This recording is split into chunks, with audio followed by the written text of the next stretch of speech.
Right, good afternoon and welcome to the last of our four-part series in these webinars, which have been aimed really at two things, I guess. One is just to, maximize your job prospects and accelerate your career growth. And that's a whole, section that we dealt with in the first part of this series of four webinars where we're really aiming to position you for the workplace and then make sure that you've got the absolute best opportunity of landing the job that you want and boosting your career growth off in your workplace of choice as far as possible. So we did those two webinars a couple of weeks ago, and the recordings of those sessions are all right here on the YouTube channel. So please do take a moment just to subscribe, go pick up those recordings, and I'm sure you'll agree with Calvin.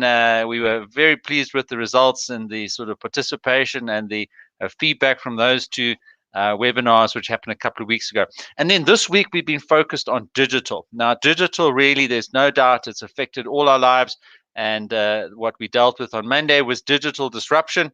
So this is the disruption that happens as a result of digitized business processes and the way that digital has changed the marketplace and turned industries upside down. And now the second half of that really is to say, well, what is the digital transformation that companies are going through?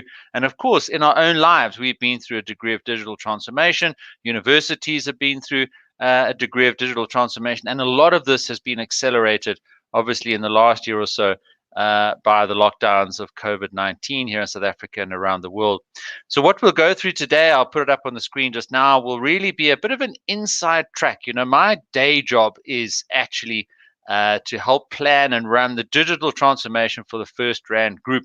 We're one of the biggest financial services companies in Africa. We obviously have FNB, RMB, Westbank, a couple of the well-known brands. And as we drive digital transformation, it's really fascinating for me to observe and see firsthand inside a large organization what that means for us. So I'll be giving you some unique insights to digital transformation in general.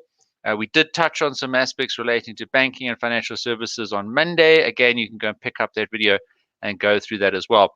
And I'll ask Calvin just to introduce himself, but as he does that, as always, give us some love. It's a long weekend, guys. I hope you've all got something planned.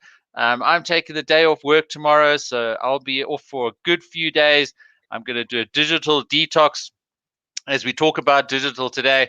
Also good that you are anti-digital at some point in your life just to get the balance back with the physical part of our lives. I'll be walking and fishing and hiking and cycling over the weekend, which I'm really looking forward to. So we've got Melissa, we've got Wayne, Scrivener, fantastic guys. Say how's it. Please pop a question onto the chat that you've got about digital or anything that we've covered in the webinars today. Will really just be a bit of a roundup, and happy to take any questions and support you with any questions that you've got. Esther High all the way through from Namibia. Absolutely fantastic to have you. So Calvin, over to you. You've really been the brains of the operation, I guess, pulling these webinars together, and kind of I just show up and tell a good story. So from your perspective, hopefully these have been valuable, and just give us your initial thoughts around digital transformation as we go into the session today. Absolutely, Peter. For starters, I also think I need a bit of a digital detox. So I think I might follow you this weekend. But yeah, thanks for pitching up, guys. I really appreciate it. I know this is not necessarily the most convenient time. Some people might have lectures, so thank you for being here. Quickly, my name is Calvin. I'm heading up the professional development and industry exposure portfolio at EBIT House at Tux, and I'm doing industrial engineering in my final year. But yeah, Peter, I think we've had a great turnout, and again, thank you for taking the time out of your busy day to come and share your knowledge and your invaluable advice. But really, I actually remember doing an interesting activity not too long ago, and we had to do a Porter's 5 Forces model. Okay, so for those of you who haven't done one of those yet, it's basically a competitive analysis of a specific industry, and you're looking at 5 things, right? So you're looking at your supplier power, your buyer power, the threat of new entrants, substitute products, and then direct competitors within the industry. And in an era where the rapid emergence of new technologies and then coupling that with innovative business models has actually turned the the threat of new entrants upside down. Entrants can just really do as they please with all these rapid technologies, and big players are questioning their power in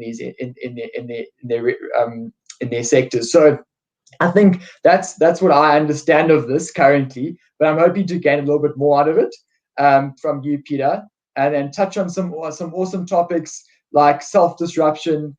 Should we, as graduates going into the workforce, kind of encourage self-disruption within companies? Do we have a place for that? Should we be encouraging that, when we enter the workforce? And then also some other themes such as customer experience, CX as they call it in the industry, arguably the most disrupted area in the last 10 years when it comes to technological disruption.